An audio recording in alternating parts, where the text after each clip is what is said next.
Bonjour mesdames et messieurs, monsieur Dibikofi J.F. Michael. Bonjour mesdames et messieurs, monsieur Dibikofi J.F. Michael du cabinet Lincoln International Training Center. Lincoln International Training Center est un cabinet de formation de langues internationales telles que l'anglais, le chinois, le coréen et bien d'autres langues. Nous sommes un cabinet agréé pour les traductions certifiées de documents reconnus par les ambassades, les institutions nationales et internationales. Nous envoyons également les étudiants à l'étranger ou les travailleurs pour faire valoir leurs compétences dans des entreprises à l'international, principalement au Canada. Voilà, nous sommes aussi un cabinet d'intermédiation, de valorisation des acquis de l'expérience, qui veut dire vous pouvez convertir vos compétences, vos années d'expérience en un diplôme, des diplômes légaux, tels que la licence, tels que le master ou le doctorat. Voilà ce que nous faisons. Aujourd'hui, la vidéo a pour objectif d'expliquer pourquoi le BTS est né en Côte d'Ivoire et quel était l'objectif pour lequel le BTS a été mis, mais est-ce qu'en ce moment, le BTS a toujours sa valeur d'avant? Voilà, donc ce sont ces trois sujets-là que je vais aborder dans cette vidéo. Je souhaite que vous puissiez regarder la vidéo jusqu'au bout parce qu'il y a certains peut-être qui vont regarder juste un peu et ne comprendront pas tout le contenu de la vidéo. C'est pourquoi je souhaite que vous puissiez regarder la vidéo jusqu'au bout. Je vais m'atteler à vous donner des explications claires afin de savoir ce que c'est que le BTS, pourquoi le BTS est là, est-ce que l'objectif pour lequel le BTS est là, l'objectif a été atteint. Si ça a été atteint, est-ce que le BTS a toujours sa valeur dans le temps, etc. Je vais vous expliquer.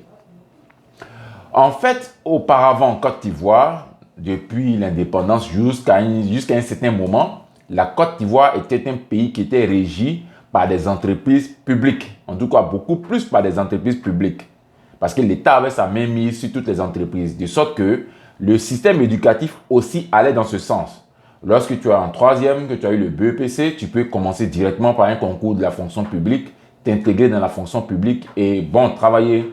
Si tu as eu la force d'aller jusqu'au bac, après le bac, tu peux faire un concours de la fonction publique. Ou si tu ne veux pas faire un concours de la fonction publique, tu peux aller à l'université. Mais quelle université existait réellement? C'était les universités publiques que nous connaissons et qui font des filières au général, telles que lettres modernes, linguistique, géographie, histoire, sciences naturelles, etc. Ce sont ces filières-là. Mais quand on fait une analyse de ces filières étaient beaucoup plus orientées sur la possibilité que celui qui veut faire ces filières-là d'aller dans la fonction publique. Puisque à un moment donné, à un certain niveau, dans la fonction publique, on ne regarde pas trop les filières que vous avez suivies, mais on regarde le niveau que vous avez atteint. Parce qu'avant, il y avait les diplômes comme le duel, qui est devenu DUG ensuite, qui a été enlevé. Et il y avait ce type de diplôme. Donc, celui qui a dépassé le cap de la première année, il a un duel 1. Deuxième année, il a un duel 2 et avec le duel 2, il peut faire un concours de la fonction publique comme l'ENS, etc. Ou alors, même s'il ne veut pas faire un concours de la fonction publique et qu'il veut évoluer, c'est directement pour aller devenir professeur d'université parce qu'il allait finir par faire un doctorat et devenir professeur d'université. Voilà, donc c'est vraiment un peu dans ce moule-là que nous étions et ça, c'était vraiment adéquat à cette époque-là simplement parce que la Côte d'Ivoire était vraiment réglementée par des entreprises publiques qui n'avaient pas forcément besoin de grands techniciens ou de grands scientifiques. On avait besoin de personnes qui pouvaient travailler dans la fonction publique. Donc les gens, je veux dire, l'éducation allait dans ce sens. Mais au fur et à mesure qu'on évoluait, il y a eu un moment où il y a eu le premier ministre Alassane Dramane Ouattara qui est venu dans le pays et qui a commencé à privatiser les entreprises. Je ne juge pas sa privatisation, excusez-moi, mais je voulais juste analyser pourquoi le BTS est né. Parce que la privatisation des entreprises a aidé à l'avènement du BTS. Je m'explique. Donc, à ce niveau-là, si les entreprises ont commencé à être privatisées, puisque en ce moment précis, une entreprise qui est privatisée a besoin de techniciens typiques. Or, avant, quelqu'un qui quitte à l'université, même qui a fait lettres modernes, qui rentre à la fonction publique, bon, je veux dire qu'on essaie de lui donner des formations sur le temps. Il est là, il est payé, etc. Mais lorsque une personne, je veux dire, veut rentrer dans une entreprise privée, maintenant, l'entreprise privée est régie par certaines réglementations qui veulent qu'on doit faire une interview à la personne, on doit savoir si la personne est adéquate pour le poste. On ne recrute pas dans la fonction, dans une entreprise privée comme un concours où tu vas passer et tu rentres. Non. C'est des interviews, c'est une sorte de réglementation mise en place pour pouvoir déceler le bon candidat. Mais les entreprises privées se sont rendues compte que la plupart des candidats qui étaient là étaient des candidats qui avaient étudié dans nos universités en lettres modernes, en linguistique, en histoire géo, qui n'avaient pas forcément la technique ou la technologie nécessaire pour être employés dans ces entreprises. Puis, à cette époque, il y a encore des entreprises privées de téléphonie mobile et des entreprises de transit et technologie qui entraient dans le pays. Mais ces entreprises-là ne pouvaient pas recruter les personnes qui avaient fait l'université ordinaire en linguistique, en sciences éco, en sciences, en français, en lettres modernes. Non. Ces entreprises avaient besoin de personnes qui avaient bossé, qui avaient appris les rudiments des technologies, les nouvelles technologies antiques. Mais est-ce qu'on pouvait recruter ces personnes? Après analyse, le gouvernement a senti le besoin de former des techniciens, de former des personnes un peu rapidement. C'est là que le BTS est né, parce que c'est né avec l'avènement de l'obligation de l'avènement du secteur tertiaire, qui est un secteur pratique, qui est un secteur de formation de technologie, afin de permettre à des personnes d'apprendre ce pourquoi les entreprises sont là. On ne peut pas mettre une personne qui a fait lettre moderne dans une entreprise de téléphonie mobile. Il ne comprendra rien, puisqu'on a besoin d'une personne qui a fait la télécommunication. Est-ce que vous comprenez? À ce titre-là, il y avait deux challenges. Le premier challenge était de pouvoir former des personnes dans les domaines qui avaient besoin dans les domaines pour lesquels les entreprises avaient besoin de recruter. Et le deuxième challenge, c'était de les former vite. C'est à ce niveau-là que le BTS est né. C'est pourquoi vous faites le BTS en 2 années. Après 2 ans, vous faites un stage dans une entreprise et la plupart du temps, vous êtes pris dans l'entreprise parce que l'entreprise avait besoin de beaucoup de personnes. En tout cas, les entreprises avaient besoin de beaucoup de personnes. C'est pourquoi vous avez vu que dans le temps, souvenez-vous bien, dans le temps, lorsqu'on avait nos frères qui avaient fait le BTS, qui étaient quelque peu différents de ceux qui allaient à l'université. Parce que ceux qui allaient à l'université duraient vraiment à l'université avec les grèves, avec tout ce que vous connaissez dans les universités publiques. Mais celui qui a fait le BTS, par exemple, après 2 ans, on voit qu'il fait un stage et après ça, juste après ça, il est embauché et il a même une voiture.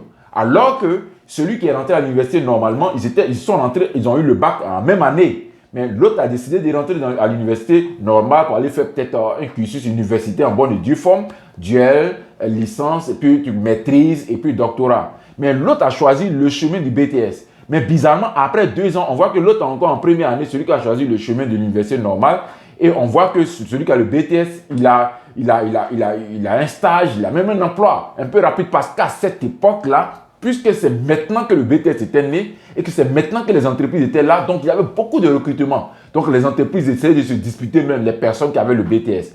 Ça permettait à ces entreprises-là de survivre parce que maintenant, les techniciens étaient formés. Des personnes qui connaissent la technologie étaient formées. Des personnes, des scientifiques, des personnes qui connaissent l'informatique étaient formées.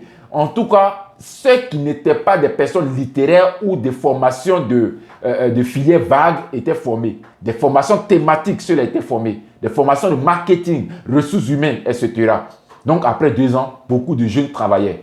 Ça a commencé à attirer l'attention de ceux qui ont choisi le chemin normal de l'université. Et beaucoup parmi eux ont décidé d'arrêter leur cours là-bas et de venir faire le BTS. Et après 2 ans encore, ils ont un boulot, ils ont une voiture, etc. bien payée. Vous voyez? Franchement, c'est un peu pour ça que le BTS est né. Et au fur et à mesure, en tout cas, je veux dire, les gens ont utilisé le BTS, ils ont fait des concours, des examens du BTS jusqu'à obtenir le BTS, etc. Mais la question qu'on se pose, c'est est-ce que, en ce moment où nous sommes, le BTS a toujours sa valeur d'antan dans un système où le LMD est en train de prendre le dessus? Nous disons qu'il y a franchement une problématique à ce niveau. Et la problématique est laquelle? En fait, auparavant, lorsque le BTS est né, il y avait BTS Marketing, BTS Ressources Humaines. En tout cas, les intitulés du BTS qui étaient techniques. Mais le plus haut diplôme à cette époque-là était le BTS, brevet de technicien supérieur. Quand tu dis que j'ai le BTS, j'ai le brevet de technicien supérieur, tu étais vraiment respecté parce que c'était technicien supérieur. Et un peu après, il y a eu le système de cycle ingénieur. Voilà, le cycle ingénieur et puis le BTS allaient ensemble. Donc, celui qui a fini le BTS, par exemple, il peut choisir, s'il le veut, s'il travaille et il sent qu'il a besoin d'évoluer en diplomation, il peut choisir de faire un cycle ingénieur. Donc, il quittait peut-être le BTS marketing au cycle ingénieur en marketing. Ou bien le BTS informatique au cycle ingénieur en informatique. ou bien le BTS en ressources humaines ou cycle ingénieur en ressources humaines. Parce que l'alternative qui s'offrait à ceux qui avaient le BTS, qui voulaient continuer bien sûr, c'était le cycle ingénieur. Et celui qui était ingénieur était vraiment respecté parce qu'il était ingénieur. Est-ce que vous comprenez? Maintenant, au fur et à mesure qu'on avançait, de ce BTS-là, qui avait des intitulés spécifiques, est venu le système LMD qui maintenant a des intitulés du BTS. Je m'explique. Avant, je vous avais dit qu'il avait BTS ressources humaines, BTS marketing, télécommunications, etc. Maintenant, il a une licence en télécommunications, il a une licence en ressources humaines, il a une licence je vais dire tout ce que vous savez. Du coup, ceux qui avaient le BTS ou ceux qui continuent d'avoir le BTS se retrouvent confrontés à une situation vraiment dangereuse. S'ils restent en gardant le BTS comme diplôme, ils ont leur grand frère qui a la licence. Ou alors, si vous voulez, ils ont leur petit frère qui a le grand frère licence du BTS. Parce qu'avant, il y avait une séparation. Mais aujourd'hui, puisque le LMD est en train de prendre le dessus, ça fait que les mêmes intitulés de formation qui avaient seulement pour dernier diplôme le BTS ont maintenant une licence. Est-ce que vous comprenez? De sorte que il y a l'alternative de continuer jusqu'en licence, en master et même en doctorat. Est-ce que vous comprenez? À ce titre-là, il est vraiment important pour celui qui a fait le BTS dans le temps et qui est en train de travailler, pour se mettre à l'abri, il est tout à fait important de faire une licence maintenant.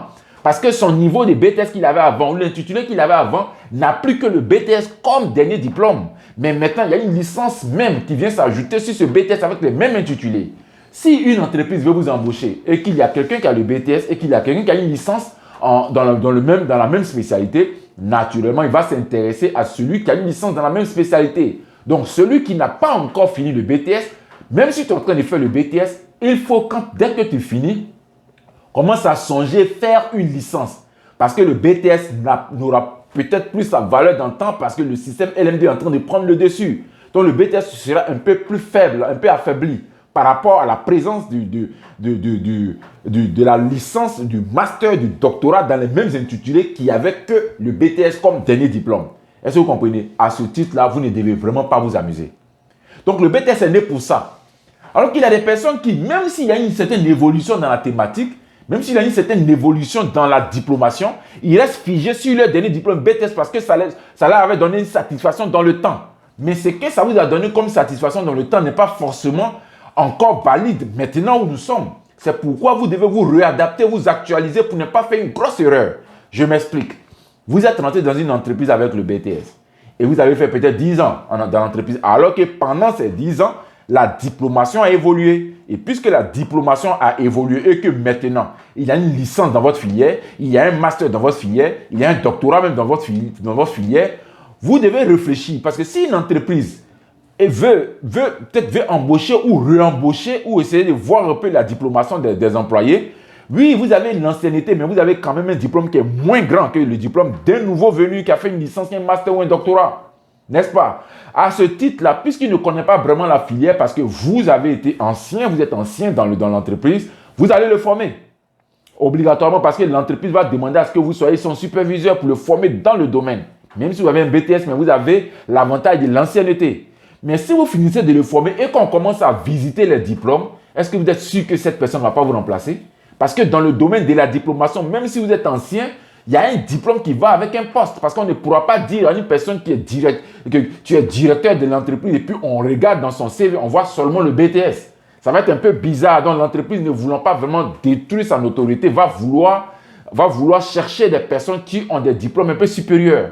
Alors que si en ce moment on te dit, va te former, peut-être que tu es habitué déjà à manger l'argent en griffe. Tu es habitué à goûter l'argent. Est-ce qu'en ce moment, tu auras tout ce temps-là pour aller faire une licence qui va prendre ce temps, descendre le soir, te fatiguer le soir, quand tu vas descendre, tu vas à l'université. Est-ce que le moment où tu auras besoin de la licence, tu l'auras? C'est pourquoi maintenant même, si tu écoutes cette vidéo, il est important de prendre la décision d'aller le soir. Si tu veux, débrouille-toi pour faire une licence. Si tu as un BTS comme dernier diplôme et que tu as dépassé déjà l'âge de 25 ans, tu es dans les 28 ans, 29 ans, 30 ans, je te donne ce conseil. Il faut te débrouiller, tu vas faire une licence. Parce que si tu ne fais pas, tu es en danger. Même si tu es ancien dans une entreprise peut te payer tes droits, et puis bon, je vais te laisser tomber au profit de quelqu'un que toi-même tu auras formé et qui aura un diplôme de licence ou de master ou de doctorat dans les mêmes intitulés qui n'avaient que le BTS comme dernier diplôme auparavant. Donc, il y a un besoin de s'actualiser pour ne pas perdre. C'est pourquoi je vous donne ce conseil. J'espère que vous avez essayé de saisir ce que je veux dire. La raison pour laquelle le BTS est né, ça a été déjà accompli. Maintenant, nous sommes passés au système LMD. Donc, celui qui compte toujours sur le BTS, alors que la raison pour laquelle le BTS est venu est déjà passée, il peut déchanter après. Donc, si vous écoutez cette vidéo, je vous préconise ou je vous conseille de faire attention. Parce qu'il pourrait arriver un moment où vous n'allez même plus voir la présence du BTS sur l'échiquier des formations, des diplomations. La preuve, à l'international même, à part la France bien sûr, à part la France, à l'international, vous allez voir que le BTS n'a pas vraiment sa valeur. Quelqu'un qui a le BTS et qui va étudier dans une université à l'étranger, je ne parle pas de la France. Notre système académique a été calqué sur celui de la France, de sorte qu'on peut retrouver quelqu'un qui a le BTS ici, peut aller étudier en France et continuer. Mais à part la France, les autres grands pays de formation tels que l'Angleterre, les États-Unis, le Canada, etc., ces pays-là considéreront naturellement le BTS comme un diplôme qui n'a pas sa valeur. Donc celui qui a un BTS va reprendre toujours la première année. Ouais, s'ils distinguent comme ça, c'est parce qu'ils sont déjà rentrés dans le système LMD et le système LMD a pris le dessus sur tout. C'est pourquoi ils analysent le BTS avec les caractéristiques du système LMD. Est-ce qu'avec le BTS, le système LMD peut avoir sa valeur? Non. C'est pourquoi si vous êtes dans ce cas précis, je vous préconise de faire une licence afin que si vous voulez voyager, aller à l'extérieur pour faire une filière, pour faire une formation, avec votre licence d'ici, vous puissiez être considéré comme quelqu'un qui va faire le master. Mais si vous restez figé sur le BTS, à un moment donné, vous allez vouloir voyager. Quand vous allez essayer de voyager, c'est là que vous allez vous rendre compte que le BTS n'a pas sa valeur. Il est égal au bac dans la mentalité des universités internationales, sauf la mentalité des universités françaises. Parce que les universités françaises, au risque de me répéter, nous sommes le calque du système de formation des universités françaises. Est-ce que vous comprenez? À ce moment, ça peut. Mais combien de personnes peuvent aller étudier en France, dans cette France qui est déjà bourrée de noirs, qui est déjà bourrée, qui est surmenée? Donc, l'envie d'aller étudier sera forcément pour d'autres universités. À ce titre-là, vous devez bien comprendre ici comment vous orienter, qu'est-ce que vous devez faire, comment prendre le chemin, quel chemin prendre, qu'est-ce qu'il faut faire avant d'essayer d'aller à l'international pour ne pas être désagréablement surpris. Je vous en prie, c'est un message, c'est un conseil que je vous donne à ce sujet-là. Il y en a qui vont écouter, mais non, c'est là, il dit des bêtises sans faire de recherche. Il n'y a aucun souci. Mais je suis sûr d'une chose. Arrivé à un certain moment, tellement le BTS n'aura plus de valeur, il va tendre à disparaître. Vous allez vous constater. En ce moment, il est là. Des milliers de personnes font encore le BTS par an. Mais combien parmi eux ont un boulot? Alors que le concurrent immédiat, c'est une licence dans la même filière que vous avez faite en BTS. N'est-ce pas? Le concurrent immédiat, il a surtout souvent un master dans la même filière. Le concurrent immédiat peut avoir même 10 billets dans la même filière. C'est-à-dire, le BTS ne peut plus être le parapluie sous lequel beaucoup sont mis pour chercher du travail. Parce que quand tu vas chercher, tu vas trouver d'autres qui ont une licence dans la même filière. Ce qui n'était pas là auparavant. Lorsque quelqu'un vient avec un BTS en marketing, par exemple, il n'y avait pas d'autres diplômes de marketing supérieur au BTS. Mais aujourd'hui, il y a une licence en marketing. Il y a un master en marketing. Qu'est-ce que tu peux faire face à ça? Donc, le BTS avait été mis en place pour pouvoir trouver des travailleurs rapides afin de travailler dans les entreprises. Mais jusqu'à ce moment, les entreprises ont déjà recruté. Il n'y a même plus de place. Aujourd'hui, combien de personnes arrivent à avoir un simple stage après avoir eu le BTS? Combien? Combien parmi vous, vos frères et sœurs qui sont autour de vous, combien parmi vous ont pu avoir un BTS, ont pu avoir un stage après avoir obtenu le BTS? Maintenant même, tellement les entreprises ont senti que les gens ont besoin de stages, des entreprises qui vendent leurs stages, les places de stage qu'ils vendent. Si tu veux faire un stage dans mon entreprise, tu viens, tu me payes, tu fais un stage. Tellement il y a beaucoup de détenteurs de BTS, puisque c'est comme ça simplement parce que le BTS a déjà accompli sa mission et maintenant, nous sommes passés à autre chose. Donc, celui qui a le BTS comme dernier diplôme doit réfléchir comment faire pour avoir une licence, comment faire pour avoir un master ou un doctorat pour pouvoir se couvrir. Sinon, tu n'es pas vraiment, tu n'es pas assuré. Tes bases ne sont pas vraiment solides. Un matin, on peut te remercier au profit de quelqu'un qui a une licence dans la même filière que toi, ce qui n'était pas là auparavant. J'espère que vous avez vraiment saisi ce que je voulais dire. C'est la raison pour laquelle le BTS est né. Maintenant, on passe au système LMD. Et bientôt, vous allez voir que naturellement, le BTS va mourir d'une belle mort à travers la présence, à travers l'hégémonie du système LMD. Et les grandes écoles même font un système LMD. L'université normale comme les grandes écoles font un système LMD. À ce titre-là, le BTS ne pourra pas vraiment résister à la force qui vient du LMD. Et celui qui a basé tout son parcours professionnel sur le BTS pourra avoir des problèmes. Il aura forcément des problèmes et nous ne le souhaitons pas. C'est pourquoi nous vous conseillons, afin de pouvoir prendre les taureaux par le cornes maintenant et d'essayer d'aller de l'avant, afin d'avoir beaucoup plus de bases solides que les bases sur lesquelles on a fondé et qui est le BTS. Je vous remercie.